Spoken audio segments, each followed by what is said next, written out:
Hi everyone, welcome to the bare minimum education. तो आज हम डिस्कस करेंगे 15 सितंबर 2022 की द हिंदू और द इंडियन एक्सप्रेस का newspaper analysis. So let's get started with the Indian express के जितने भी आर्टिकल्स हैं उनके साथ।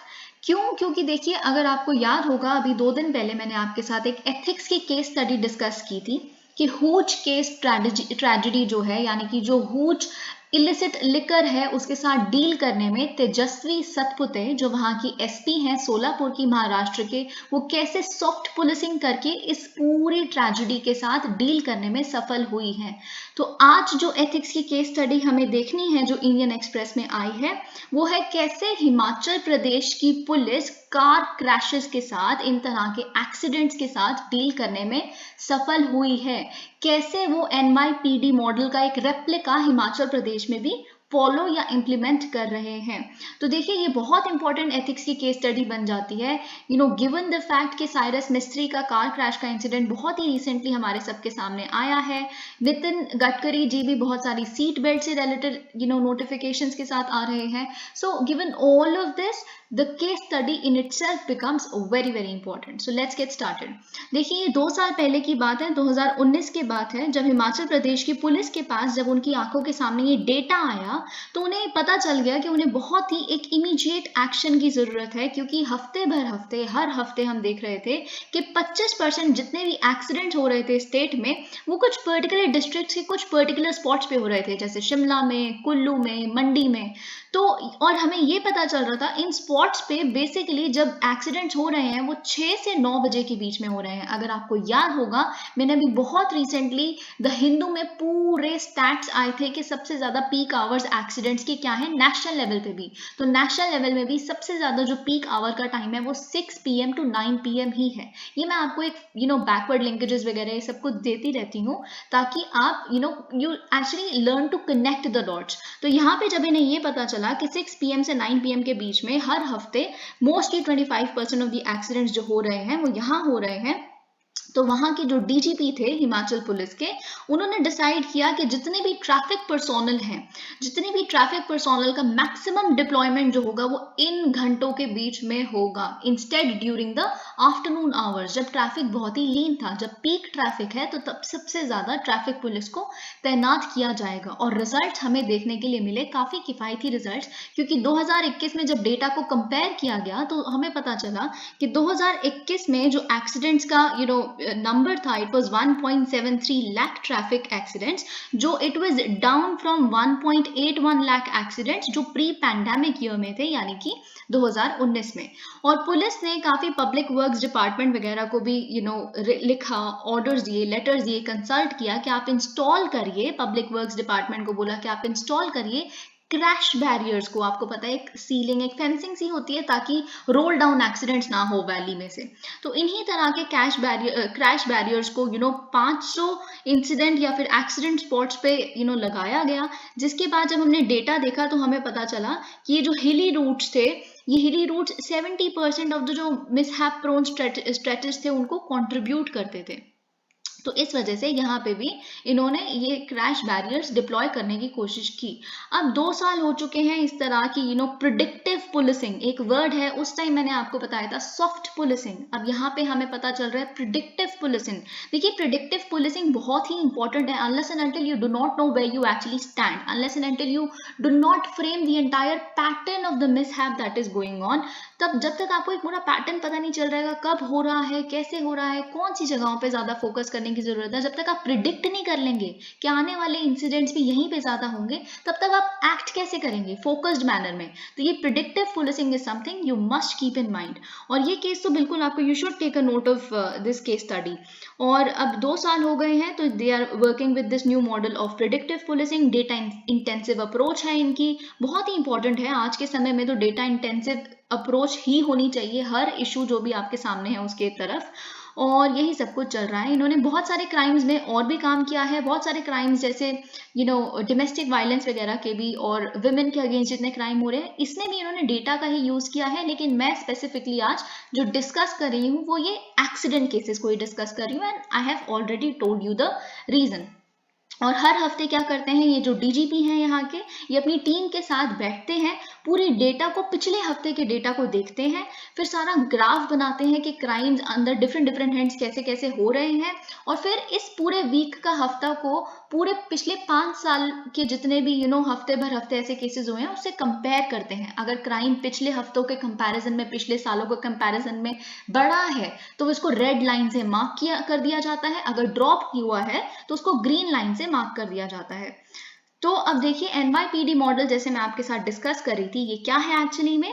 देखिए ये प्रिडिक्टिव पुलिसिंग जो इंस्पायर हो रही है, ये एक न्यूयॉर्क पुलिस डिपार्टमेंट के मॉडल से, NYPD मॉडल से इंस्पायर्ड है, जो आपको पता होगा 1990s में शुरू हुई थी, और इसको हम कॉम्पस्टैट भी कहते हैं। कॉम्पस्टैट का मतलब क्या होता है कि आप डेटा को स्टडी करते हैं so that you narrow down on a particular pattern and then you plug the loopholes, and that is exactly how things should be done. Okay, and they would then come up with what they call charts of the future. जब आपको data सामने समझ आ गया, pattern समझ आ गया, कहाँ कहाँ पे केसेस हो रहे हैं, कैसे कैसे केसेस हो रहे हैं, किस समय पे हो रहे हैं, तो फिर आप charts of the future draw करेंगे, जो आपको पता होगा कि कहाँ पे अब फ्यूचर में भी इसी जगह पे क्राइम्स होंगे। आप प्रिडिक्ट करेंगे क्राइम्स को। The idea is to identify a tipping point after which the crime has to decline. Okay, I hope you got my point.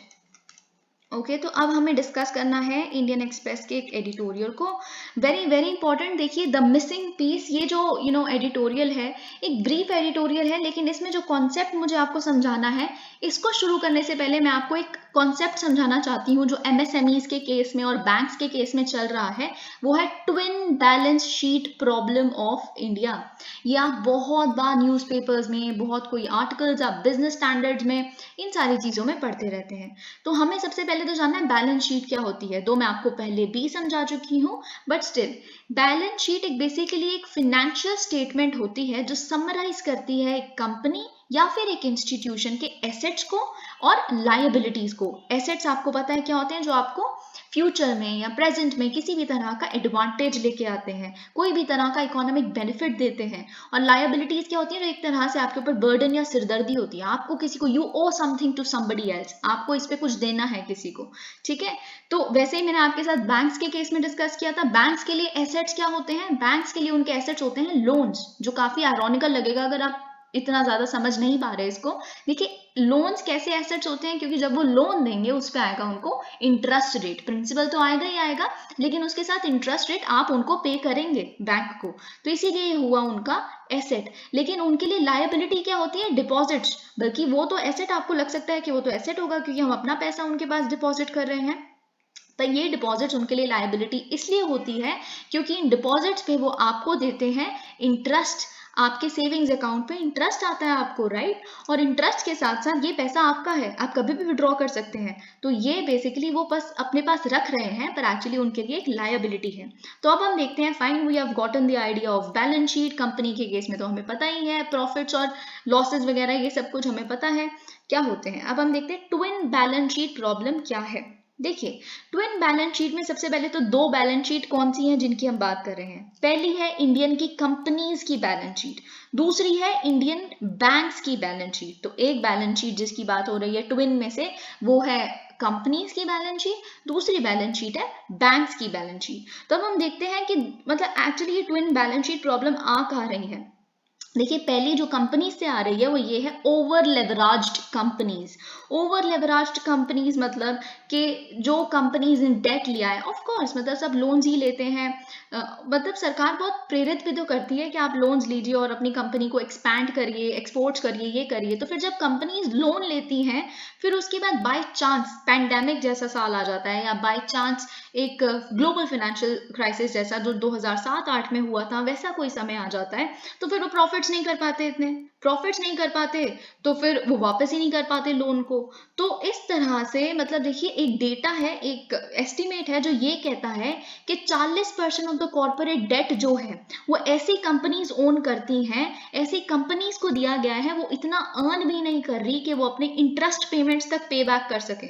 Interest ही नहीं दे पा रही, तो आप सोचिए कि वो अपना प्रिंसिपल अमाउंट कैसे वापस करेंगी। तो जब आप ये कंपनीज जब का डेट एक्यूमुलेशन हो जाता है, डेट को वापस करने की स्थिति में नहीं रहते, तो वो कंपनीज हो जाती हैं ओवर लेवराज्ड कंपनीज। आपको पता होगा ओवर लेवराज कंपनी से एक शब्द और अगर आपके दिमाग में आ रहा है, वो है अडानी एंटरप्राइजेस का। आपको पता है कि अभी रिसेंटली बहुत ही बड़ी रिपोर्ट आई है, आपको we will not get into that क्योंकि वो हमारे लिए इतनी इंपॉर्टेंट नहीं है, पर उस रिपोर्ट में आपको पता होगा, अगर आप थोड़ा सा भी जनरली अवेयर हैं, कि उस रिपोर्ट ने जो क्रेडिट रेटिंग एजेंसी की एक रिपोर्ट आई है, उन्होंने लिखा है कि जो अडानी एंटरप्राइजेज है वो काफी ओवर लेवराज्ड है, मतलब उन पे काफी डेट है, वो इतना अर्न भी नहीं कर रहे कि वो वापस कर सकें।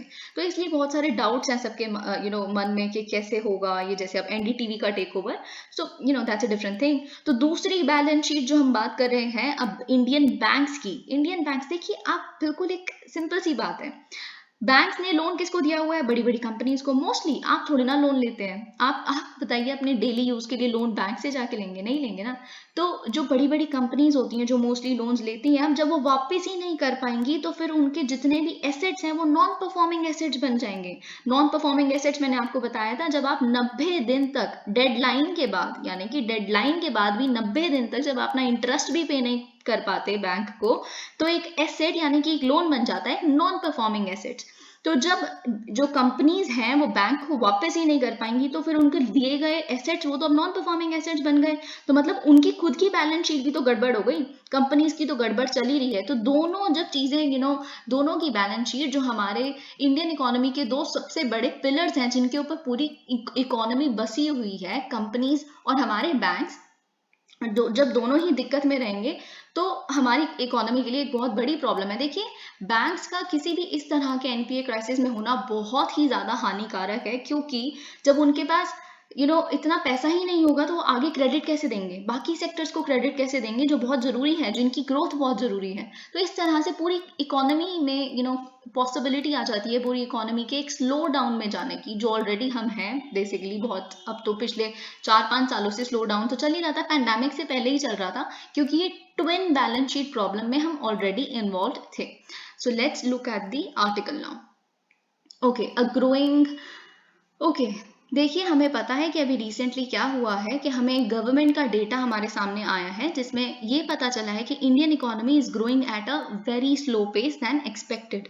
मतलब हम जितना एक्सपेक्टेशन है हमारी इकोनॉमी की ग्रोथ से, हम उससे बहुत ही कम ग्रो कर रहे हैं, जिसपे निर्मला सीतारमन जी ने बोला है, प्राइवेट सेक्टर पे ब्लेम लगाया है कि आप क्यों नहीं अपनी स्टेप अप कर रहे इन्वेस्टमेंट्स को, आप कंट्री में क्यों इन्वेस्टमेंट नहीं करना समझते ज्यादा जरूरी।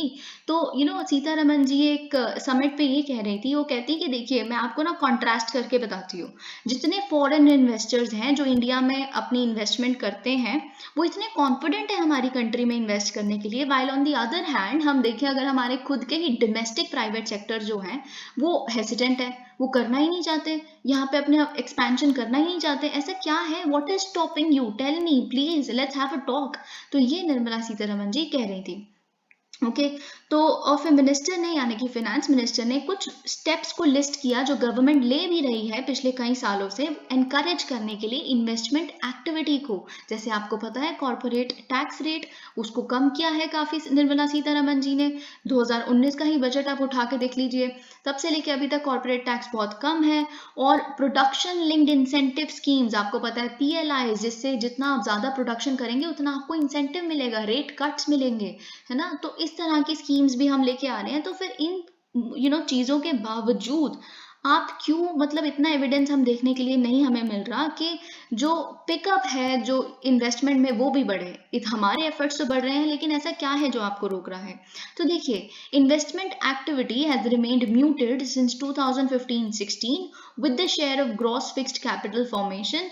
देखिए 2015-16 से अगर हम बात करें, जितनी इन्वेस्टमेंट एक्टिविटी तब थी उतनी ही आज है, उसमें कोई पिकअप हमें देखने के लिए मिला नहीं है।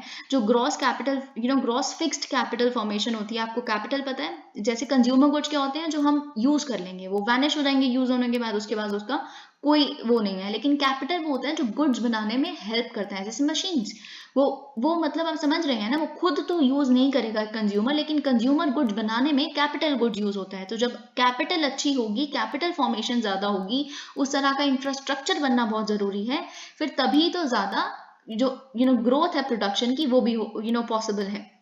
तो अगर हम भारत में बात करें, इस तरह की जो कैपिटल फॉर्मेशन है जो को नोट करती है कि हमारी इकोनॉमी में कितनी इन्वेस्टमेंट हुई है, इट इज होवरिंग अराउंड, मतलब अराउंड लटक रही है 28% के आसपास, जीडीपी के 28% के आसपास, which is not huge, which is not great. आप चाइना की जाके देखिए, China is investing heavily in its capital, और both human as well as the fixed capital.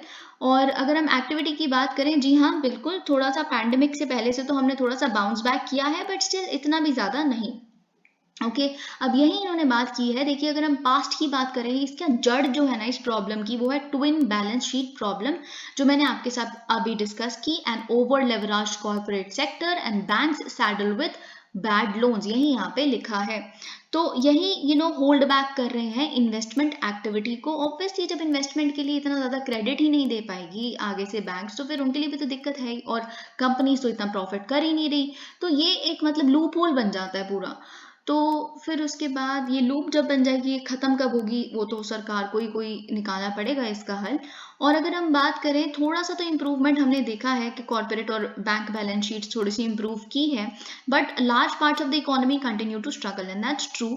और इस न्यूज़पेपर ने ही अभी रिसेंटली 4-5 दिन पहले की ही न्यूज़ की बात है, मैंने आपके साथ डिस्कस किया है कि इंडियन एक्सप्रेस में ये डेटा आया था कि 16.4% ऑफ द लोन्स जो एमएसएमईज को दिए गए हैं ECLGS फैसिलिटी के तहत, यानी कि कोविड-19 के तहत जो एक्सटेंडेड क्रेडिट वाली जो फैसिलिटी आई थी, उस रिलीफ पैकेज के अंदर ही जो एमएसएमईज को दी गई थी पैंडेमिक के द्वारा, वो 16.4% उसके जो लोन है वो बैड टर्न हो चुके हैं, क्योंकि borrowers are not able to service the loans due to financial distress that they have got trapped इन।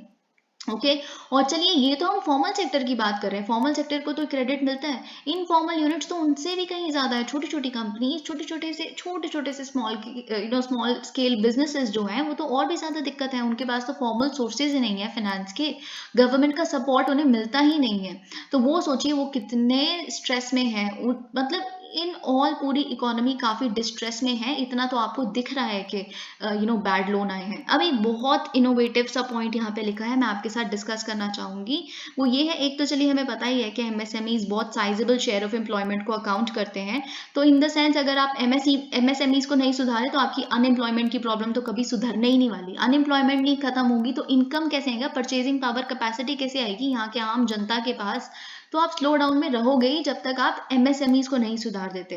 और सबसे क्लियर साइन ये है कि लेबर मार्केट भी डिस्ट्रेस में है, एमएसएमई के डिस्ट्रेस में होने की वजह से। हमें कहाँ से हिंट मिलता है, देखिए जब कंपनीज के पास इतना प्रॉफिट ही नहीं है, इतना वो कमा ही नहीं रहे कि वो अपने पास इतनी लेबर रख सके। आपको पता है लेबर शेडिंग कितनी ज्यादा हुई थी पैंडेमिक के टाइम पे, कितने लोगों ने अपनी लेबर बाहर निकाल दी, क्योंकि उनके पास सच में खुद के पास पैसा नहीं था। छोटी छोटी जो बिल्कुल छोटी छोटी से बिजनेसेस हैं जो, तो इसका सबसे बड़ा साइन हमें पता चलता है कि क्यों लेबर आज भी डिस्ट्रेस में है, क्योंकि ये लोग जो पहले छोटी छोटी कंपनियों में काम करते थे, फिर उन्हें छोड़ के जाना पड़ा अपने रूरल एरियाज में, और एमजी नरेगा में यानी कि मनरेगा में इतना ज़्यादा जो उनका डिमांड बढ़ गया एम्प्लॉयमेंट का, उन्होंने इतना खुद को रजिस्टर किया। तो देखिए जब मनरेगा में जब डिमांड पड़ती है ना कि आप हमें एम्प्लॉयमेंट दीजिए, तो एकदम सीधा एक हिंट होता है, एक इंडिकेटर होता है कि लेबर बहुत प्रॉब्लम में चल रही है, मतलब कंपनीज बहुत ज़्यादा डिस्ट्रेस में है, तभी इनको वहाँ काम नहीं मिल रहा। इसीलिए मनरेगा तो चलिए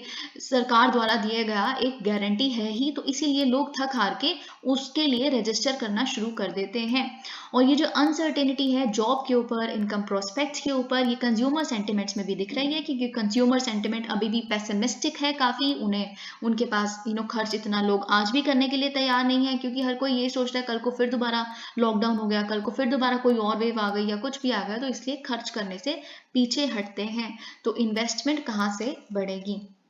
okay, reverse without borders, again something very insightful. देखिए अभी तक हमने जो डिस्कस किया, मैं आपको एक बात बताती हूँ, हम हर तरह का रिश्ता डिस्कस करते हैं अपने नेबरहुड में, जैसे चाइना के साथ हमारा किस तरह की दिक्कत है, लैंड बॉर्डर्स, या फिर हम पाकिस्तान के साथ हमारी क्या दिक्कतें हैं, ट्रेड चालू नहीं हुआ, कश्मीर इशू, या फिर भूटान के केस में हम ये सब कुछ, श्रीलंका के साथ हम देख रहे हैं चाइना ट्रायंगल।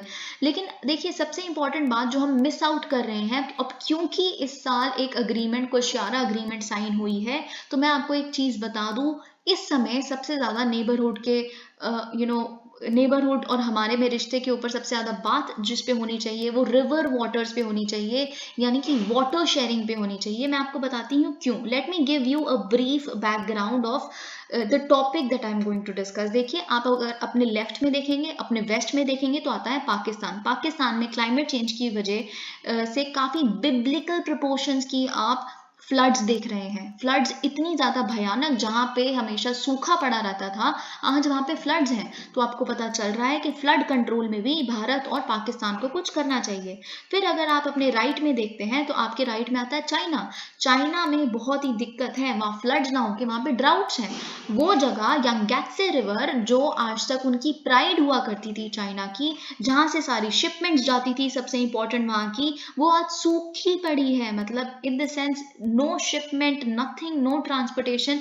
और वो और ज़्यादा कोल जला रहे हैं अपनी इलेक्ट्रिक। देखिए, चाइना सबसे ज़्यादा अपनी electricity mostly hydro power electricity से लेता है, लेकिन जब पानी इतना नहीं है, रिवर्स ही सूख रही हैं, तो उनको कोल पे निर्भर रहना पड़ेगा। जब आप कोल पे दोबारा स्विच कर जाओगे तो फिर आप और ग्रीन हाउस गैस एमिशंस छोड़ेंगे। आप और ग्रीन हाउस गैस एमिशंस अगर आप रिलीज करेंगे इन्वायरमेंट में, फिर दोबारा क्लाइमेट चेंज होगा, फिर क्लाइमेट चेंज होगा, फिर दोबारा ये अलग से पैटर्न्स जो हम देखने के लिए हमें मिल रहे हैं रेन वाटर के, वो हमें देखने के लिए मिलेंगे, और ये एक विशियस साइकिल बन जाएगी जिससे हमें निकलना पता नहीं कब ही पॉसिबल होगा। तो फिर अगर आप इन तरह की चीज़ें जो रिवर वाटर शेयरिंग वगैरह, फिर अगर हम अपने उसमें देखें, अब अपने साउथ में देखें तो श्रीलंका के साथ रिवर वाटर शेयरिंग तो नहीं, पर उनके साथ हमारा जो फिशिंग वाला मामला है वो काफ़ी, so water is a hot topic. अगर हम भूटान की भी बात करें तो भूटान में हम बहुत सारे हाइड्रो इलेक्ट्रिक प्लांट्स, इंडिया वहाँ पे भूटान के साथ मिलके बना रहा है। So everywhere water is the new oil. ये अगर आपको एक कोट पता है, एक सेइंग पता है, मतलब वाटर एक ऑयल जितना ही इम्पोर्टेंट नया मुद्दा है, और हमें इसको डिस्कस करना बहुत ज़रूरी है। मैं एक वीडियो आपके साथ लिंक कर दूंगी, उसमें मैंने वाटर के ऊपर भी क्या कॉज कर रहा है, बाकी कौन से मीटियोलॉजिकल कॉजेज हैं, कौन से इस तरह के कॉजेज हो रहे हैं जिससे पाकिस्तान में फ्लड हैं और चाइना में ड्राउट है, ये सब कुछ मैं वीडियो, और उसमें बायोफ्यूल पॉलिसी को भी मैंने बहुत अच्छे से डिस्कस किया हुआ है। मैं वीडियो आई कार्ड में लिंक कर दूंगी। ओके, तो हम देखते हैं इस एडिटोरियल में क्या लिखा है। अब देखिए, बहुत सारे अचीवमेंट्स हमने क्लेम की कि पीएम शेख हसीना जी की विजिट जो इंडिया में हुई, तो बहुत सारे हमने बोला कि हमने 7 अग्रीमेंट साइन कर ली, आपको पता है। तो फिर हमने सबसे इंपॉर्टेंट चीज़ जो सबकी आंखों में आई वो है कि जी हमने मेमोरेंडम ऑफ अंडरस्टैंडिंग साइन कर ली है। कहाँ पे?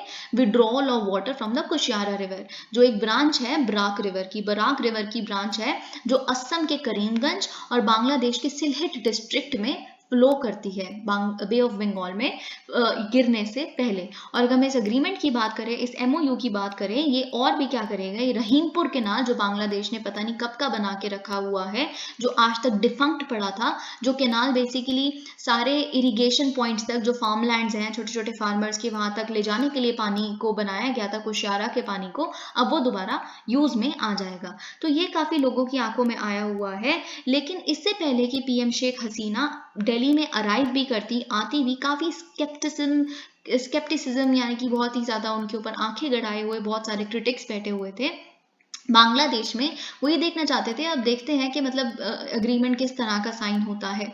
तो अगर एक हम इंटरनेशनल फरक्का कमेटी की बात करें, जो एक नॉन गवर्नमेंट बॉडी है जो कंसिस्ट करती है बहुत सारे नेटिव और ओवरसीज बांग्लादेशीज को, उन्होंने एक स्टेटमेंट भी इशू की थी पीएम शेख हसीना के यहाँ आने से पहले कि water sharing of the Kushiyara was not a priority for Bangladesh. Kushiyara तो हमारे लिए प्रायोरिटी है ही नहीं बांग्लादेश के लिए।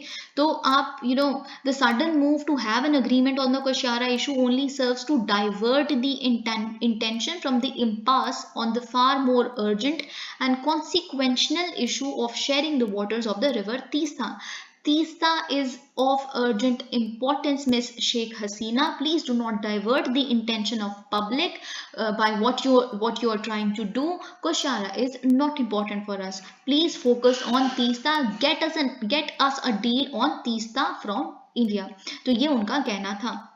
ओके और फिर देखिए लेकिन अब क्या है सब्सटैंटिव, अब देखिए हमें तो लग रहा है कि बहुत अच्छी एक मीटिंग हुई, सब कुछ हुआ, लेकिन बांग्लादेश में बहुत लोग खुश नहीं हैं। इसलिए खुश नहीं हैं क्योंकि वो कह रहे हैं इस विजिट का कोई फायदा भी हुआ है, कोई सब्सटैंटिव गेन हुआ भी है बांग्लादेश को, हमें कोई फायदा भी हुआ शेख हसीना का वहां पे जाने का। तो these are the kind of arguments that are going on in the country. Okay अगर हम बात करें पीएम हसीना का, बहुत ही ज़्यादा क्रिटिसिज्म उनको देखना पड़ता है अपनी डोमेस्टिक स्फीयर में, क्योंकि उनके जो पॉलिटिकल ओपोनेंट्स हैं वो कहते हैं आपका बहुत ही प्रो इंडिया स्टैंड है, बहुत ही प्रो इंडिया है। आपको पता भी है क्यों है वो थोड़ी सी प्रो इंडिया, क्योंकि उनको 6 साल के लिए अगर एग्जाइल किसी ने दिया था वो इंदिरा गांधी जी ने दिया था, जब उनके फादर यानी कि शेख मुजीबुर रहमान का असैसिनेशन हो गया था। और शेख मुजीबुर रहमान के साथ भी अगर कोई खड़ा हुआ था तो भारत ही खड़ा हुआ था लिबरेशन वॉर में। तो इसीलिए उनका एक प्रो इंडिया स्टैंड है। और क्योंकि उन अब वो फेल हो गई हैं अपने home, she has return home with not an agreement on Teesta, तो फिर उनके लिए काफ़ी जो इलेक्शंस उनके अगले साल आने वाले हैं उसमें उनको शायद से कोई सेटबैक देखने के लिए मिल सकता है। ओके अगर हम बात करें कि ये वाटर जो है ये it flows on the Teesta, as देखिए जो वाटर फ्लो है जो तीस्ता का वो डिक्रीज हो रहा है। इस वाटर फ्लो के मैं आपको भी बताऊंगी क्यों। तो ये इस वाटर फ्लो के डिक्रीज होने के साथ साथ एक और चीज है जो बढ़ रही है, वो है demand for water from the river in the north Bengal. जो दीदी यानी कि ममता बनर्जी जी बहुत बार कहती हैं कि मैं वाटर रिसोर्सेज एक स्टेट इशू है, तो इसीलिए मैं यहाँ का पानी तो ज़्यादा वहाँ नहीं जाने दूंगी। हमारे यहाँ पे पैडी कल्टीवेशन यानी कि राइस की ग्रोथ के लिए, टी प्लांटेशंस के लिए, ड्रिंकिंग वाटर के लिए सिटी को, जो सिलीगुड़ी डिस्ट्रिक्ट है उनका वहाँ पे, उसके लिए जितना पानी चाहिए होगा, इसीलिए मैं शेयर करने के लिए हक में नहीं हूँ। मैं 45% दूंगी, 55% खुद रखूंगी लीन सीजन में। तो क्योंकि वो अपनी जगह सही है, सही नहीं मतलब ये एक पॉलिटिकल इशू है, पर ये बात सच है कि नॉर्थ बंगाल वाला जो एरिया है वहाँ पे पानी की दिक्कत काफ़ी बढ़ रही है तीस्ता रिवर से, जो उन्हें वहाँ के फार्मर्स को चाहिए। तो इसीलिए ये एक बहुत ही कंटेंशियस इशू है। ओके और साथ साथ फ्लो डिक्रीज हो रहा है, अभी हम डिस्कस करेंगे फ्लो क्यों डिक्रीज हो रहा है तीस्ता वाटर का।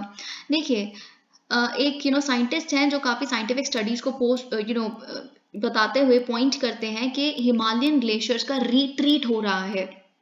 वो हिमालयन ग्लेशियर जो फीड करते हैं तीस्ता को, देते हैं पानी तीस्ता को, और ये एक फैक्टर है बहुत ही इंपॉर्टेंट इस पूरे वाटर फ्लो के गिरने में। अब मैं आपको बताती हूँ रीजन क्या है। देखिए अगर आप एक शॉर्ट टर्म मेजर में सोचेंगे तो आपको लगेगा कि किसी भी ग्लेशियर का रिट्रीट होना यानी कि स्नो का मेल्ट होना, और वो तो फ्लडिंग कॉज कर सकता है, राइट। शॉर्ट टर्म में तो फ्लडिंग ही कॉज करेगा ना। लेकिन आप अगर एक थोड़ा सा मिड टर्म या लॉन्ग टर्म पर्सपेक्टिव में देखिए, अगर ग्लोबल वार्मिंग या जो टेम्परेचर्स हैं वो बढ़ते रहेंगे तो ठीक है, शायद एक सीजनल लेवल पे शायद फ्लो बहुत ज़्यादा बढ़ जाए। लेकिन अगर वो रिट्रीट ग्लेशियर्स होते ही रहेंगे तो स्नो बनने का टाइम कब मिल रहा है? स्नो बनने के लिए तो बहुत हैवी विंटर्स चाहिए ना। जब हर जो जब समर का जो पीरियड है वो एक्सटेंड हो जाएगा तो स्नो बनेगी कब? तो फिर वो जो एक पर्टिनेंट या फिर एक परसिस्टेंट फ्लो है पेरिनियल रिवर में किसी भी, वो पूरे टाइम का फ्लो मेंटेन कैसे होगा? तो क्योंकि रिट्रीट ऑफ ग्लेशियर्स हो रहा है, हिमालयन ग्लेशियर्स हो रहा है, इस वजह से इस तरह का हम पैटर्न देख रहे हैं कि जो उसका डिक्रीज हम देख रहे हैं फ्लो का। ओके तो ये चीज आपको समझने वाली थी। Moreover the Teesta now is a heavily dammed river, this is also very important point कि उस पर काफी काफी डैम कंस्ट्रक्शन, बहुत हैवी डैम कंस्ट्रक्शन तीस्ता पे हुई है, ठीक है। और बहुत सारे उस पे हाइड्रो पावर डैम्स हैं जो बनाए गए हैं अपर कैचमेंट एरिया पे उस रिवर के, जो कहाँ पे स्थित है, सिक्किम के माउंटेनियस टेरेन में, ठीक है। तो वैसे तो कहने को ये जितने भी हाइड्रो पावर प्लांट्स हैं ये run of the river plants है। Run of the river plants क्या होता है कि आप अगर जैसे अपर कैचमेंट एरिया पे कौन स्थित है, इंडिया, और लोअर कैचमेंट एरिया पे कौन स्थित है, बांग्लादेश, ये सब कुछ मैं आपको समझा चुकी हूँ ऑलरेडी। तो हम क्योंकि हम ऊपर बसे हुए हैं तो हम क्या कर सकते हैं, पानी को रोक सकते हैं, अपने डैम में रोक सकते हैं ताकि नीचे फ्लो ना हो, और फिर नीचे वाला जो एरिया है, नीचे वाली कंट्री है वो बिल्कुल ही भूखी या फिर सूखा देख सकती है, ठीक है। तो इसलिए इस तरह का ना हो तो run of the river plants होते हैं जिसमें पानी बहता रहेगा, और डैम बस इमरजेंसी पर्पसेस वगैरह के लिए होता है। कहने को ये रन ऑफ द रिवर वो है, हाइड्रो पावर प्लांट्स बनाए गए हैं वहाँ पे, लेकिन अगर हम इसका ऑपरेशन देखेंगे तो दे typically impound water for most of a a 24-hour period to generate electricity during peak hours. मतलब ये पानी रोकते हैं. They seize the water for a 24-hour period ताकि वो इलेक्ट्रिसिटी को पीक आवर्स में सप्लाई कर सके. तो ये बात सच है कि तीस्ता वाटर की वजह से सच में उन्हें पानी की दिक्कत आ रही है जो लोअर कैचमेंट एरियाज हैं उनको. तो the short periods during which water is released aren't exactly designed to meet the water needs of agriculture and urban water users. तो आपको अब ये बात समझ आ ही गई है. जितने छोटे से पीरियड के लिए पानी को रिलीज किया जाता है वो सफिशिएंट नहीं है जितनी नीड है उसके हिसाब से. तो अगर हम इस समर की बात करें, जैसे कि मैंने आपको बताया, जैसे पूरी दुनिया में, सिर्फ साउथ एशिया का ही हाल नहीं है. आपने यूरोप, मैंने उस वीडियो में आपके साथ यूरोप का हाल डिस्कस किया था. यूरोप में हीट वेव्स हैं, कनाडा में हीट वेव्स हैं, ये सब कुछ हम देख रहे हैं, राइट. तो the entire world is witnessing climate change and we must accept it. People do not even believe in the concept of climate change. I don't know why. तो South Asian countries are no exception. यहाँ पे भी हम वही experience कर रहे हैं, extreme weather events जो हर जगह हो रहे हैं, जो क्लाइमेट चेंज जिसका एक डायरेक्ट इनडायरेक्ट रीजन है. ओके और ये वल्नरेबिलिटी और बढ़ जाती है क्योंकि ये जो हाइड्रो पावर डैम्स हैं जो मेल्टिंग ग्लेशियर्स पे जो बसे हुए हैं, तो इसीलिए ये भी चीज़ हमें देखने के लिए मिल रही है. ओके अगर हम बात करें not only in Sikkim but more dramatically in China's heavily hydro power dependent Sichuan province, ये सब कुछ मैं आपको बता चुकी हूँ कि वहाँ पे कोल का यूजेज जब बढ़ जाएगा तो एक विशियस साइकिल आ जाएगी. Water disputes rarely come up when a river is free flowing. They occur only when river engineering projects enter the picture. देखिए जब एक अपने नेचुरल फ्लो में कोई भी रिवर होती है, जब तक उस पर डैम नहीं बनाया जाता तब तक कोई रिवर वाटर इशू होता ही नहीं है दो कंट्रीज के बीच में या किसी दो स्टेट्स के बीच में, कभी भी नहीं होता.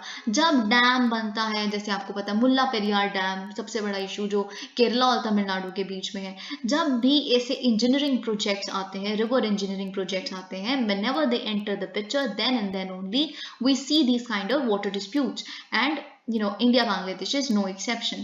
Official cooperation between countries on water related issues takes place mostly in the context of harnessing rivers as a water resource. Obviously देखिए बात ये अब क्या कहना चाह रहे हैं अपने कंक्लूडिंग पैराग्राफ में, ये कह रहे हैं, और इशू कभी भी आ भी जाता है तो वो वाटर रिलेटेड इश्यूज, यानी कि हमें ज़्यादा पानी मिलना चाहिए, आपको ज़्यादा पानी मिलना चाहिए, इन तरह के मुद्दों पे होता है, ना कि इससे भी इंपॉर्टेंट मैटर्स हैं जिस पे शायद आप लड़ सकते हो अच्छे कामों के लिए या फिर कॉपरेट कर सकते हो. जैसे आप वाटर बॉडीज़ को कैसे प्रोटेक्ट करोगे, पोल्यूशन से कैसे प्रोटेक्ट करोगे वाटर बॉडीज़ को, या फिर डिग्रेडेशन से कैसे प्रोटेक्ट करोगे, वेटलैंड्स को कैसे प्रिजर्व करोगे, ट्रांस बाउंड्री वेटलैंड्स हैं, या फिर आप वाटर क्वालिटी को इम्प्रूव कैसे करोगे, मेंटेन कैसे करोगे, रिवर बेसिन्स के ड्रेनेज को कैसे मेंटेन करोगे जिससे फ्लड कंट्रोल हो सके.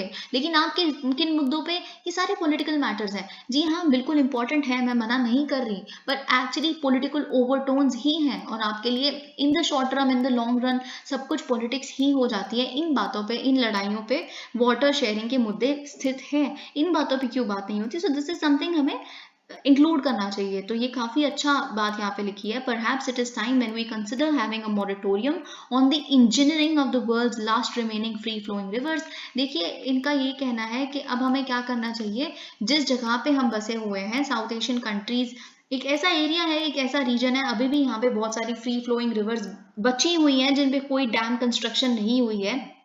तो क्योंकि पूरे वर्ल्ड में ऐसी कुछ ही जगहें हैं जिसमें साउथ एशिया लाई करता है, तो हमें बल्कि इस तरह के प्रोजेक्ट्स को रोकना चाहिए और इन तरह के मुद्दों पे ध्यान देना चाहिए जो वाटर बॉडीज की इंप्रूवमेंट के लिए होते हैं. Okay, so next article is President Murmu to represent India at Queen's funeral on September 19. आपको पता है September 19 पे स्टेट फ्यूनरल दिया जाएगा क्वीन एलिजाबेथ II को. और क्योंकि हर स्टेट के जितने भी प्रेसिडेंट लेवल के ऑफिशियल्स हैं, देखिए आपको पता है कि हम रिपब्लिक हैं, ये मोनार्की हैं, तो क्योंकि इनके जो बराबरी का हमारे यहाँ पे ऑफिशियल हुए वो डेफिनेटली हमारे प्रेसिडेंट ही हुए. तो द्रौपदी मुर्मू जी September 19 को यहाँ जाएंगी. Joe Biden is also coming, US president and his wife also Jill Biden. Okay, तो इन तरह की बातें आप थोड़ा सा बस अपने दिमाग में कैसे चीजें इवॉल्व हो रही हैं देख सकते हैं. Alright, now I would want to start with this article in the Hindu. देखिए यहाँ पे हर चीज़ तो नहीं लिखी है, हर बात क्योंकि यहाँ पे नहीं लिखी है तो इसके एडिशन में भी मुझे आपको बहुत कुछ बताना है कि सुप्रीम कोर्ट की जजमेंट ने क्या कहा है. और यहाँ पे भी बहुत बातें आपको समझ नहीं आ सकती, इसीलिए मैं एक कर्सरी रीडिंग को देने के साथ साथ सब कुछ डिस्कस करूंगी. देखिए सुप्रीम कोर्ट ने वेंसडे को क्या बात की है, क्या होल्ड किया है. उन्होंने कहा है कि जो 3 साल का कूलिंग ऑफ पीरियड है BCC में, अभी सब कुछ डिस्कस करूंगी, डू नॉट वरी. जो 3 साल का कूलिंग ऑफ पीरियड है बीसीसीआई ऑफिस बेरर्स के लिए, वो सिर्फ तभी आएगा जब वो अपने 2 कंसेक्यूटिव टर्म्स को पूरा कर चुके होंगे। अगर कोई भी बीसीसीआई के कोई ऑफिस को होल्ड करता है तो अगर वो 2 बार अपनी टर्म्स, और हर टर्म के 3 साल होते हैं, तो 2 बार अपनी टर्म्स जब तक पूरी नहीं कर सकता तब तक उसे कूल ऑफ करने के लिए नहीं भेजा जाएगा। इन द सेंस उसको 3 साल के लिए आप कूल ऑफ करें, इतने साल में आपको करप्शन हो जाएगा यहाँ पे, इतने साल के लिए यहाँ पे कूलिंग ऑफ का मतलब यही होता है, पर्पस यही होता है किसी तरह का आप अंदर की बातें इतनी ना जान जाओ कि आप करप्शन में इन्वॉल्व हो जाए या किस तरह की बातें ना, इसलिए कूल ऑफ कुछ टाइम के लिए आपको छुट्टी दी जाती है कि आप दोबारा नहीं पोस्ट के लिए लड़ सकते उसी पोस्ट के लिए। अभी मैं डिस्कस करूंगी, just let me give a cursory reading to you. और ये जो रिलैक्सेशन है, अब इससे क्या होगा, इसके इसका डायरेक्ट कॉन्सिक्वेंस ये होगा कि जो बीसीसीआई के प्रेसिडेंट यानी कि सौरव गांगुली जी और उसके जो सेक्रेटरी हैं जय शाह, अमित शाह जी के बेटे, अब ये जो कंटेस्ट इलेक्शंस कर सकते हैं सेकंड टर्म के लिए अक्टूबर में इनके सेकंड टर्म के इलेक्शंस हैं। इन्हीं की वजह से सारा मतलब वो चल रहा था कि अलाउ ना किया जाए सेकंड टर्म, इनको कूल ऑफ करने के लिए भेजे, लोधा कमेटी 2015, ये सब कुछ आपको पता है, फिर भी मैं ब्रीफली डिस्कस करूंगी अभी आपके साथ। ओके और देखिए एक और बात यहाँ पे लिखी है कि जो ऑफिस बेरर्स जो स्टेट क्रिकेट एसोसिएशंस के हैं उनको भी कूल ऑफ करना है जब वो अपने 2 सक्सेसिव टर्म्स स्टेट लेवल पे ही पूरे कर चुके होंगे। तो देखिए यहाँ पे वैसे इतना ज़्यादा कॉम्प्लिकेटेड उसमें लिखा हुआ है, इससे पहले कि आपको कुछ समझ ना आए मैं ही अपना सब कुछ समझा देती हूँ।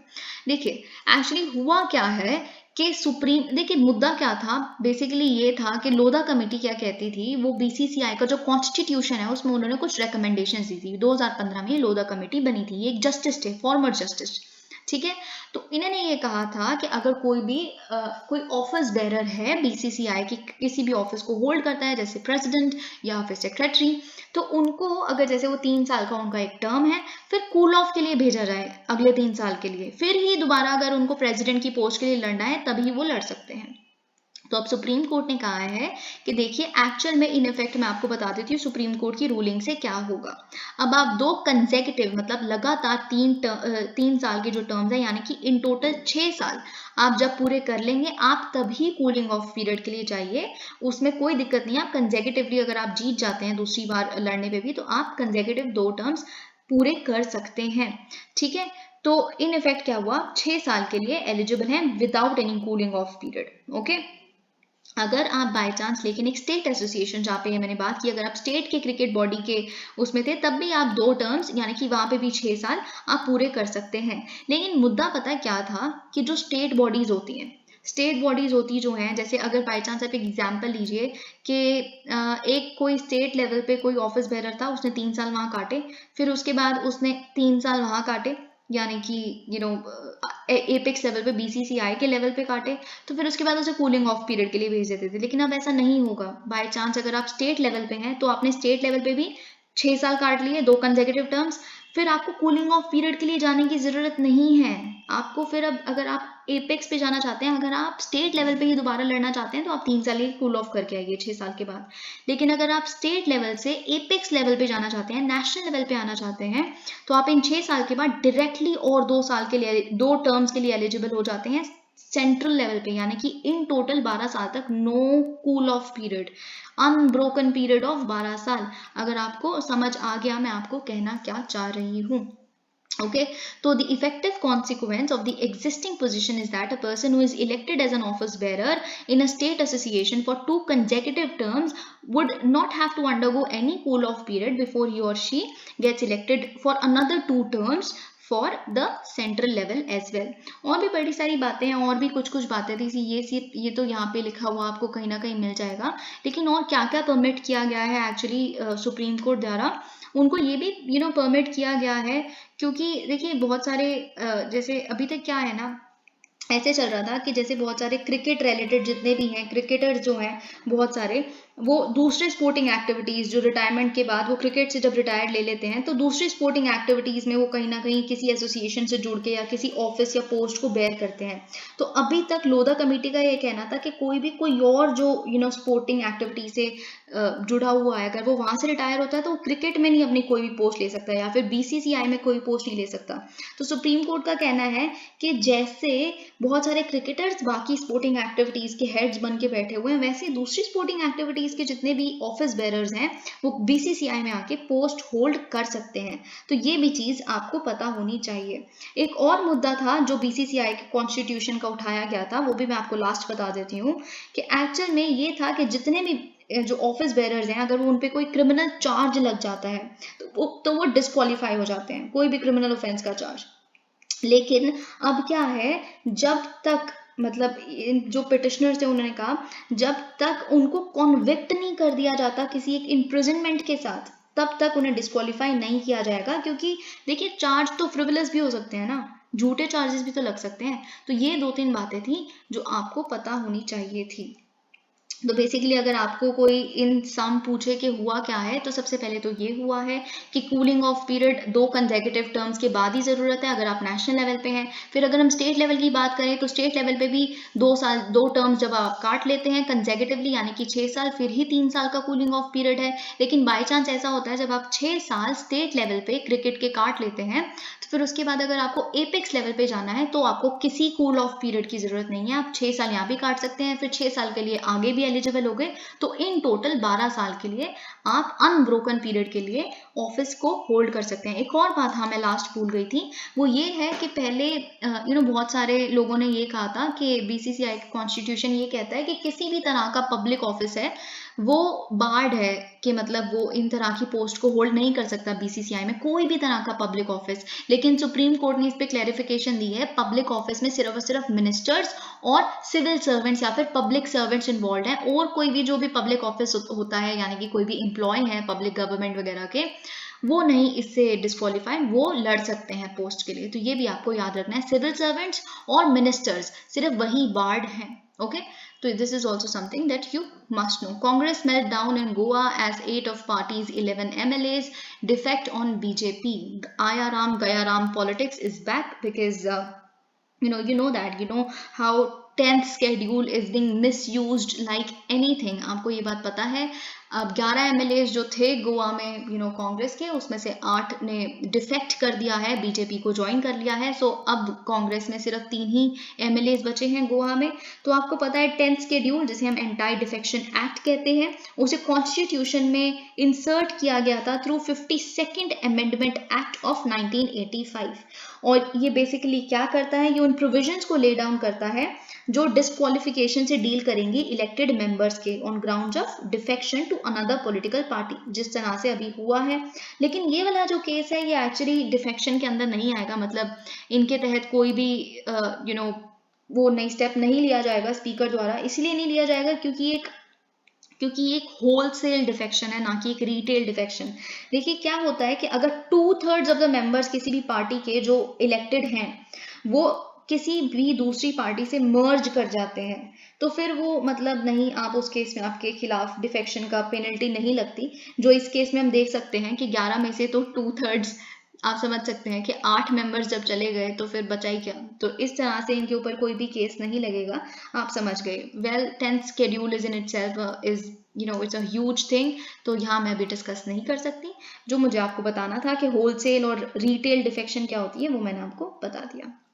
Okay, Hindi not a competitor of regional languages. Shah, तो अमित शाह जी ने हिंदी दिवस के उत्सव पे ये कहा है कि हिंदी किसी भी रीजनल लैंग्वेज की कंपेटिटर नहीं है बल्कि उनकी फैसिलिटेटर है। Hindi is actually a friend to the regional languages. और इन्होंने एक बहुत ही इंपॉर्टेंट इशू को पॉइंट आउट किया है कि सिर्फ 6% बच्चे ही ऐसे हैं जो एडुकेशन अपनी इंग्लिश में रिसीव करते हैं, और इंग्लिश को इतना बढ़ावा देना एम्प्लॉयमेंट में, एडुकेशन में, नेशनल लेवल पे, इंटरनेशनल लेवल पे, स्टेट लेवल्स पे, उनके खिलाफ जो बच्चे इंग्लिश में नहीं रिसीव करते एडुकेशन, जो मेजॉरिटी है, उनके खिलाफ डिस्क्रिमिनेशन है। तो इसीलिए इतनी फ्लुएंट इंग्लिश अगर वो नहीं भी बोल पाते तो आप प्लीज थोड़ा सा बढ़ावा अपनी रीजनल लैंग्वेजेस, मदर टंग और हिंदी को दीजिए। तो यही इनका यहाँ पे भी कहना है कि जो गार्जियंस हैं, बच्चों के पेरेंट्स हैं या फिर गार्जियंस हैं, वो मदर टंग में ज़्यादा से ज़्यादा बात करने की कोशिश करें और हिंदी ताकि जितनी भी है वो विदाउट मच एफर्ट बच्चा सीख जाए। ये नहीं कि बड़े होकर उन्हें हिंदी सीखनी पड़ रही है। तो उनका ये कहना है कि देखिए, now it is time that inferiority complex around Indian languages, which was instilled by the British, has to be overthrown from people's conscience with with the help of regional languages and Hindi, which is true. I actually agree with this point कि ये तो बात fact है, हम colonial hangover में तो अभी भी जी रहे हैं, क्योंकि आज भी बहुत सारे तरह के, सी Haryanvi is a language, right? Haryanvi is a language. Why is it discriminated against? There are many languages in India. क्यों मतलब discriminate? अगर सबसे ज़्यादा तो हम देखेंगे जो हिंदी heartland है या फिर जो northern India है, यहाँ तो south में तो बहुत ही अच्छा है बल्कि, क्योंकि when you go there everybody talks in the local language. Every single person, no matter how rich you are, no matter which class you belong to, everybody talks in their local language. You're a star, you know, they do not even know Hindi for that matter, or somehow they do not even talk in English amongst themselves. But if you come to north, there is a little bit of discrimination. You're not really looked एक बहुत ही अच्छी नज़रों से नहीं देखा जाता अगर आप किसी और भाषा में बात करने की कोशिश करते हैं. And English is when you speak in English तो फिर आप भगवान बन जाते हैं. This is something everybody knows. Cabinet approves addition of 4 tribes to ST list. बहुत इम्पोर्टेंट. यहाँ पे मेरी मार्क की गई हर एक पंक्ति बहुत ही ज़्यादा अनिवार्य, बहुत ही ज़्यादा इम्पोर्टेंट है आपके एग्जाम पर्सपेक्टिव से. ओके, तो आप जितने भी स्केड्यूल्ड ट्राइब्स को इंक्लूड किया गया है स्केड्यूल्ड ट्राइब्स लिस्ट में स्टेट वाइज, उन्हें याद करिए विद नेम्स. ठीक है, उनके सिनोनिम्स भी अभी मैं सब कुछ आपके साथ डिस्कस करूंगी, लेकिन ये डिस्कस करने से पहले मुझे आपको बताना है कि कौन सा हमारे भारत के संविधान के ऐसे कौन से आर्टिकल्स हैं जो स्केड्यूलिंग या फिर स्केड्यूल्ड कास्ट, जो स्केड्यूल्ड ट्राइब्स को इंक्लूजन से रिलेटेड डील करते हैं. तो देखिए, अगर हम ट्राइबल पीपल की बात करें तो भारत में आपको ये बात पता है, ये फैक्ट तो इतना ज़्यादा हम आए दिन देखते हैं कि आपको भी पता होगा कि 8.6% जो टोटल पॉपुलेशन है इंडिया की वो ट्राइबल पीपल है. तो अगर हम बात करें कौन सा कॉन्स्टिट्यूशनल आर्टिकल इनसे डील करता है, तो देखिए आर्टिकल 366 क्लॉज 25 कॉन्स्टिट्यूशन का ये कहता है स्केड्यूल्ड ट्राइब्स यानी कि एसटीज वो कम्युनिटीज हैं जो स्केड्यूल की गई हैं या लिस्ट की गई है in accordance with article 342 of the constitution. तो अब हमें देखना है फिर आर्टिकल 342 क्या है कॉन्स्टिट्यूशन का. तो देखिए, ये जो आर्टिकल 342 है, जो मैंने आपके साथ पहले भी डिस्कस किया है, आर्टिकल 342 जो कॉन्स्टिट्यूशन का है वो बेसिकली कहता है कि पहली बार तो क्या होगा, एक प्रेसिडेंशियल ऑर्डर आएगा जो 1950 में आ चुका है. 1950 में एक पहले प्रेसिडेंट द्वारा एक ऑर्डर आएगा जिसमें स्केड्यूल्ड ट्राइब्स की लिस्ट होगी. ठीक है, फिर इसके बाद कौन एलिजिबल है, स्टेट्स एलिजिबल नहीं है. इसके बाद parliament by law scheduled tribes का इंसर्शन कर सकती है इस लिस्ट में. तो इसीलिए पार्लियामेंट के थ्रू ही ये पॉसिबल है. ओके, तो ये चीज़ आपको याद रखनी है. अब मैं आपको बता देती हूँ एक्चुअल में आपको क्या क्या यहाँ पे फैक्ट्स याद करने की ज़रूरत है. तो यूनियन कैबिनेट ने, जो ऑब्वियसली आपको पता है कैबिनेट के लीडर कौन होते हैं, Narendra Modi ji, obviously president, prime minister basically. तो प्राइम मिनिस्टर द्वारा लीड किए गए कैबिनेट ने अप्रूव कर दिया है कि 4 ट्राइब्स को लिस्ट किया जाएगा, ऐड किया जाएगा स्केड्यूल्ड ट्राइब्स के लिस्ट में, जो हिमाचल प्रदेश, तमिलनाडु और छत्तीसगढ़ से आते हैं. तो हम देखते हैं कौन कौन से ट्राइब्स हैं. जो हट्टी ट्राइब है, जो ट्रांसगिरी एरिया को बिलोंग करते हैं हिमाचल प्रदेश के, उनको इंक्लूड किया गया है. नरीको रावण, इनको इंक्लूड किया गया है. कुरीवीकरण, इनको, ये जो हिल ट्राइब है, इनको इंक्लूड किया गया है. तो अगर हम बात करें नारिको रावण और ये कुरीवीकरण, इनको जो तमिलनाडु से बिलोंग करते हैं, हिमाचल प्रदेश से हमने देख लिया हट्टी ट्राइब बिलोंग करती है. जो बिंजिया ट्राइब है वो छत्तीसगढ़ से बिलोंग करती है, इनको भी लिस्ट की. देखिए, जो बिंजिया ट्राइब है बेसिकली उनको झारखंड और उड़ीसा में तो एसटी लिस्ट कर दिया गया था, पर छत्तीसगढ़ में लिस्ट नहीं किया गया था. तो अब उस लिस्ट में भी ऐड कर दिया गया है, छत्तीसगढ़ की लिस्ट में भी. तो झारखंड, उड़ीसा और छत्तीसगढ़ में बिंजिया ट्राइब पाए जाते हैं. ओके, तो अगर हम बात करें और क्या क्या, तो जो गोंड कम्युनिटी है उनको भी उसको भी अप्रूव किया गया है कि अब उनको भी इंक्लूड किया जाएगा, जो रिसाइड करते हैं 13 डिस्ट्रिक्ट्स में उत्तर प्रदेश की, उनको भी एसटी लिस्ट में इंक्लूड किया जाएगा. जो गोंड कम्युनिटी है एक्चुअली अभी इससे पहले स्केड्यूल्ड कास्ट लिस्ट में है, तो स्केड्यूल्ड कास्ट की लिस्ट में से उन्हें स्केड्यूल्ड ट्राइब की लिस्ट में इंक्लूड किया जाएगा. और इनकी 5 सब कैटेगरीज हैं गोंड ट्राइब की, गोंड कम्युनिटी की: धुरिया, नायक, ओझा, पठारी और राजगोंड. तो ये चीज़ आपको पता होनी चाहिए. और जैसे बिंजिया ट्राइब की बात की अभी मैंने, वैसे ही हट्टी ट्राइब जो है, जैसे बिंजिया ट्राइब छत्तीसगढ़ में अभी किया गया है, उससे पहले झारखंड और उड़ीसा में ऑलरेडी लिस्टेड था एसटी के रूप में। तो वैसे ही जो हट्टी ट्राइब है वो एसटी में इंक्लूडेड तो थी, पर उत्तराखंड में, हिमाचल प्रदेश में नहीं, क्योंकि हिल ट्राइब है ना हट्टी ट्राइब एक। तो Uttarakhand is also hill state, तो वहां पे इंक्लूडेड थी। अगर हम बात करें और क्या क्या अप्रूव किया है, देखिए और क्या क्या अप्रूव किया है, सिनोनिम्स को 11 ट्राइब्स के सिनोनिम जो है उनको भी अप्रूव किया गया है लिस्टिंग में, छत्तीसगढ़ और एक ट्राइब है कर्नाटका का। देखिए क्या होता है, सिनोनिम्स क्या है, देखिए कोई ट्राइबल जो कम्युनिटी है वो एक जगह पे उसकी प्रोनाउंसिएशन कुछ और है, एक जगह पे कोई और स्पेलिंग है, दूसरी जगह पे कोई और प्रोनाउंसिएशन है, दूसरी जगह पे कोई और स्पेलिंग है, लेकिन वो किसी वेलफेयर स्कीम से बाहर ना रह जाए, वो beneficiaries don't remain left out from these welfare schemes. So जितनी भी तरह की प्रोनाउंसिएशंस या जितनी भी तरह की स्पेलिंग्स या सिनोनिम्स होती हैं एक पर्टिकुलर ट्राइब की, उनको भी इंक्लूड किया गया है ताकि किसी भी तरह से कोई लूपहोल ना रह जाए। तो कौन सी ऐसी हैं, बेटा कुरुबा एक सिनोनिम है किसका, कड्डू कुरुबा ट्राइब का जो कर्नाटका में है, इनको इंक्लूड किया गया है। छत्तीसगढ़ में अगर हम बात करें तो भरिया ट्राइब जो है, इनकी वेरिएशंस भी हैं, जैसे भूमिया या फिर बुआइयाँ, या फिर अगर हम गढ़वा ट्राइब देखें, या धनवर ट्राइब को धनावर या धनुवर भी कहते हैं, नागेसिया को हम नगासिया या किसान भी कहते हैं, पौंड को हम पौंड भी कहते हैं। तो ये आपको पता होना चाहिए। आई वुड हाईली एम्फेसाइज कि आप इसे याद करें और समझने की भी कोशिश करें with states, with their respective states.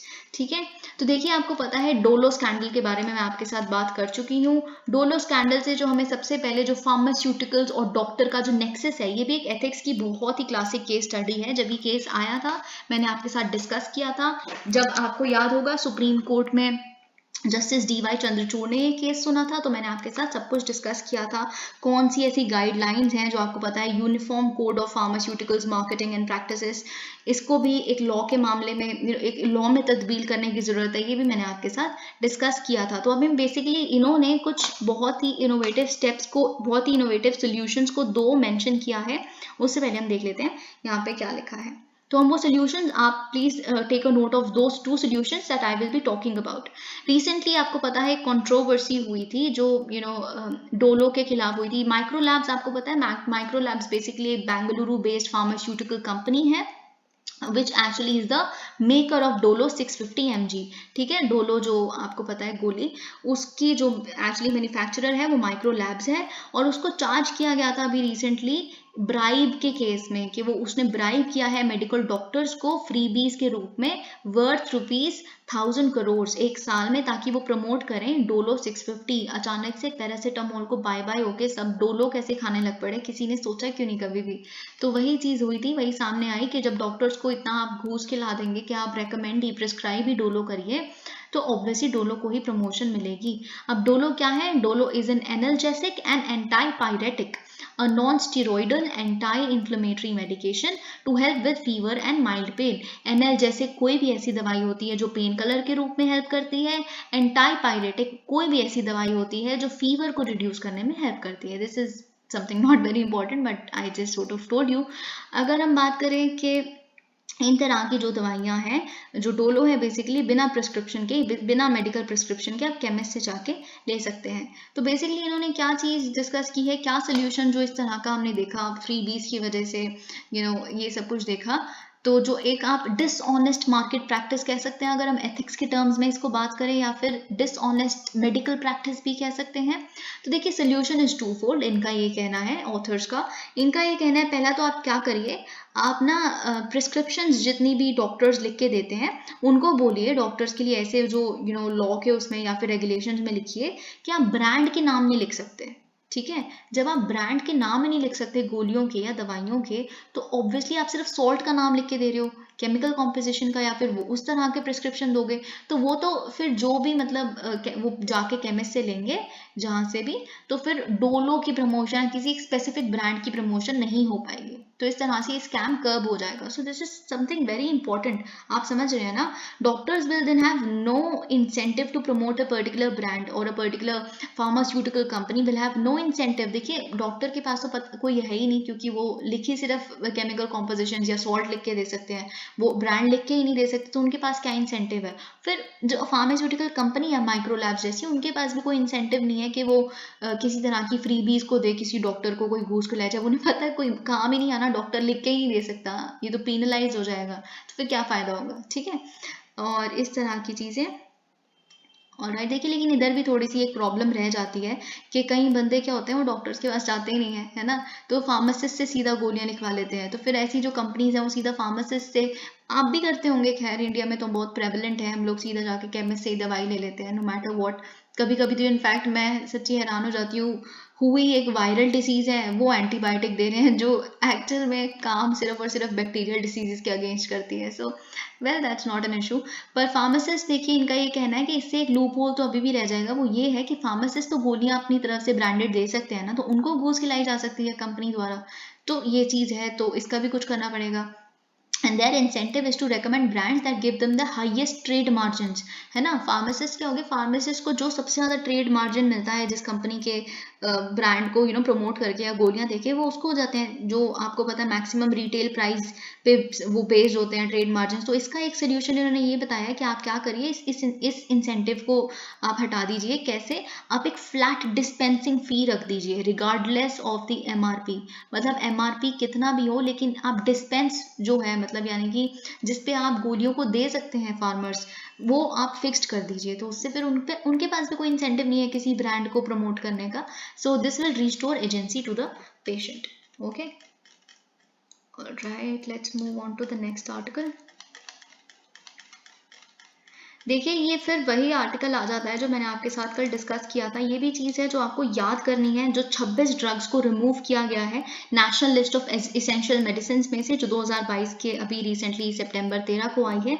वो 26 ड्रग्स को आपको याद करना है। कुछ कुछ यहाँ पे 4-5 मेंशन है, मैं आपको बता देती हूँ, और ये सब कुछ। तो ये ओमिशंस क्या है 26 में से, देख लीजिए कौन कौन सी हैं ऐसी जो इंपॉर्टेंट आपको याद रखनी है। जैसे रैंटाडिन आपको मैंने बताई थी, सक्राल्फेट आपको बताया था, पेट्रोलैटम जो ट्रीट करने में हेल्प करता है स्किन कंडीशंस को, उसको भी रिमूव कर दिया गया है। एटिनोलोल इसको भी रिमूव कर दिया गया है। मिथाइल डोपा इसको भी रिमूव कर दिया है, ये हाई ब्लड प्रेशर के लिए था। तो ये 4-5 आप देख लीजिए, बाकी 26 तो आपको देखने ही हैं ताकि आप एलिमिनेशन कर सकें। ओके, अब देखिए सबसे इंपॉर्टेंट बात है कि ड्रग्स को एलिमिनेट कब किया जाता है या ऐड कब किया जाता है लिस्ट में। अगर आपको NLEM में इंक्लूड होना है, अगर आप एक ऐसे ड्रग हैं, तो फिर बेसिकली आपको यूजफुल होना चाहिए उन तरह के डिसीजेस को ट्रीट करने में जो हमारे इंडिया में एक बेसिक पब्लिक हेल्थ प्रॉब्लम बन चुकी है। ठीक है, और फिर आपको साथ साथ में लाइसेंस या अप्रूव भी होना चाहिए ड्रग्स कंट्रोलर जनरल द्वारा। ओके, और आपकी जो एफिकेसी है वो प्रूव होना चाहिए। एफिकेसी क्या होती है? जिस चीज के लिए आप कह रहे हैं कि आप सर दर्द हटाते हैं, आप ऐसी ड्रग है जो सर दर्द हटाने में काम करती है, तो एफिकेशियस भी तो होने चाहिए, मतलब सर दर्द जाना भी तो चाहिए। तो अपना काम कर पा रही है कोई ड्रग सही से, वो भी ठीक है। और सेफ्टी प्रोफाइल जो है साइंटिफिक एविडेंस के साथ, यानी कि सेफ है, कोई इसी तरह की कोई और दिक्कत नहीं हो रही, एलर्जिक रिएक्शन बहुत स्ट्रॉन्ग नहीं है, और कॉस्ट इफेक्टिव है, और करंट ट्रीटमेंट गाइडलाइंस के साथ अलाइन करती है। ये सारी चीज़ें देखते हैं इंक्लूजन के लिए। और they have to be recommended under the national health programmes of India. For instance अगर आपको आइवरमेक्टिन पता होगा, जो आपको पता है एक पार्ट है accelerated plan for elimination of lymphatic filariasis 2018, आपको पता है ये एक ट्रॉपिकल डिसीज है जिसके लिए हम एलिफेंट फुट वगैरह ये सब कुछ यूज़ करते हैं, वही सब कुछ, उसके लिए ये सब कुछ यूज़ किया जाता है। और जो पेट में कीड़े वगैरह के लिए भी ये दवाई यूज़ की जाती है आइवरमेक्टिन। तो क्योंकि ये एक नेशनल हेल्थ प्रोग्राम में मैंशन है, तो फिर आप NLEM में भी मैंशन हो सकते हैं। इस तरह की चीज़ें यहाँ पे लिखी है। और अगर एक से ज़्यादा मेडिसिन अवेलेबल है थेरेप्यूटिक क्लास में से, तो वो वाला प्रोटोटाइप को चूज़ किया जाता है जो बेस्ट सूटेड है उस डिसीज़ को ट्रीट करने में। तो ये भी आपको पता होना चाहिए। और दोनों नहीं होती, मतलब दोनों बेसिकली पॉइंट जो आपको याद रखना है कि दोनों नहीं इंक्लूड हो सकती, दोनों ही क्लासेस की। ठीक है, और ये सब कुछ यहाँ पे लिखा है। अब मेडिसिन इज डिलीटेड, अब डिलीट कब होता है? जब वो बैन हो जाए इंडिया में, या फिर उसके खिलाफ रिपोर्ट्स आ जाए कि सेफ नहीं है, या फिर वो एफिकेशियस ही नहीं है, सिर दर्द कहता तो है भगा देता है लेकिन भगाता ही नहीं, और चीप नहीं है ना इतनी ज़्यादा, और ये सब कुछ यहाँ पे लिखा है। या फिर अगर जिस तरह की वो दवाई है, जिस डिसीज को वो ट्रीट करता था, वो डिसीज ही नहीं है, हमारे भारत ने इरेडिकेट ही कर दिया उसको। ठीक है, जैसे अगर टीबी के खिलाफ कोई ड्रग है जो इंक्लूडेड है आज NLEM में, अगर हम 2025 तक टीबी को ही खत्म कर देते हैं, टीबी हारेगा देश जीतेगा, आपको पता है कैंपेन चल रहा है, तो फिर हट जाएगा वो drug. I'm just taking an example, okay? Or additionally, in case of antimicrobials, if the resistance pattern has rendered an antimicrobial ineffective, it is removed. Antimicrobial आपको पता है AMR, अगर बाय चांस जिस तरह के आप एंटीबायोटिक्स दे रहे हैं, एंटी माइक्रोबियल या फिर दे रहे हैं, तो फिर जो भी एक्चुअल में पैथोजन है उसने उसके खिलाफ रेजिस्टेंस ही डेवलप कर ली, इनफेक्टिव ही हो गया आपका ड्रग, मतलब वो उसके खिलाफ अब काम ही नहीं कर पा रहा क्योंकि उस पैथोजन ने खुद को चेंज कर लिया, थोड़ा सा म्यूटेट कर लिया जिस तरह से अब वो तब भी डिसीज कॉज कर पा रहा है, तो फिर उस तरह के ड्रग को भी निकाल दिया जाता है। ओके तो ये सब कुछ is not very important but I still emphasise, आपको याद रखने हैं वो 26 ड्रग्स को। No specific law against hate speech, this is also something very important, पर पहले ये देख लेते हैं। India shares concern with US on F-16 refit. देखिए पहली बार ऑफिशियली भारत ने इस बात पर रिप्लाई किया है, अभी तक तो हम अनऑफिशियली देख रहे थे कि बातचीत हुई है सीनियर ऑफिशियल्स मीटिंग में भी कोड की ये बात रखी गई है, अभी हमें इनडायरेक्टली पता चला था लेकिन अब ऑफिशियली पता चल गया है कि जो भारत के डिफेंस मिनिस्टर हैं राजनाथ सिंह जी ने, उनका रिप्लाई आया है, उन्होंने कहा है कि हमने अपने कंसर्न को कन्वे किया है यूएसए को, जो उन्होंने अप्रूव कर दिया है $450 मिलियन सस्टेनेंस पैकेज को पाकिस्तान के F-16 फ्लीट फाइटर फ्लीट को। तो हमने अपना कंसर्न व्यक्त किया है कि वी आर क्लोजली मॉनिटरिंग, और हम नहीं इस चीज़ से खुश बहुत ज़्यादा क्योंकि जो पाकिस्तान है वो हमारे ही खिलाफ यूज़ कर लेगा आने वाले टाइम में। कह तो वो ये रहे हैं कि हम काउंटर टेरर मेजर्स के लिए F-16 लिया हुआ है हमने, पर वो करा क्या है आपको पता है? अभी रिसेंटली जब स्ट्राइक्स हुई थी या कश्मीर के उसमें मुद्दे में जब भी हमारे आसपास हुई है, उन्होंने डिप्लॉय किया है, एक्चुअल में इंडिया के खिलाफ उन्होंने डिप्लॉय किया है। तो हमारा कंसर्न काफ़ी जायज़ है, but to no heed, USA will go ahead with it. No specific law against hate speech EC, election commission of India ने सुप्रीम कोर्ट को ये जवाब दिया है। सुप्रीम कोर्ट बेसिकली एक केस सुन रही थी जहाँ पे एक पिटिशन डाली गई थी एक लॉयर द्वारा, अश्विनी उपाध्याय जी। उन्होंने कहा था कि आप सेंटर को डायरेक्शंस दीजिए ताकि कुछ वो स्टेप्स ले, कड़े स्टेप्स ले ताकि वो इम्प्लीमेंट कर सके recommendations of the law commission report 267 hate speech पे। तो इस पे ECI का क्या कहना है? देखिए इलेक्शन कमीशन ऑफ इंडिया ने कहा है सुप्रीम कोर्ट को कि देखिए कोई एक स्पेसिफिक लॉ ही नहीं है हेट स्पीच के अगेंस्ट, और जो र्यूमर मॉन्गरिंग इलेक्शन कैंपेन्स के दौरान होती है, किसी के भी पर्सनल बातों, पता नहीं किस तरह की बातें करते हैं यहाँ पे कैंपेन में, किसी की भी पर्सनल लाइफ उठा के वो ऐसी है वो ऐसा है, पता नहीं क्या ही ज़रूरत है, अजीब सी वो हार गई है, वो इस डर में है तो इसीलिए वो अंदर बैठी है, मतलब इन तरह की र्यूमर्स वाली बातें, या फिर किसी भी हेट स्पीच जो इस तरह पे कोई स्पेसिफिक लॉ भी तो होना चाहिए। तो इसके लैक की वजह से कोई स्पेसिफिक लॉ नहीं है, इलेक्शन कमीशन ये कहती है, इस वजह से हमें रिजॉर्ट करना पड़ता है इंडियन पीनल कोड को, हमें उनकी मदद लेनी पड़ती है, जो उसके सेक्शंस वो वाले हमें अप्लाई करने पड़ते हैं, और रिप्रेजेंटेशन ऑफ पीपल्स एक्ट का सहारा लेना पड़ता है ताकि हम इंश्योर कर सकें जो पॉलिटिकल पार्टीज के मेंबर्स हैं वो किसी भी ऐसी तरह की स्टेटमेंट ना दें वो जो सोसाइटी में डिसहार्मनी क्रिएट कर सकें।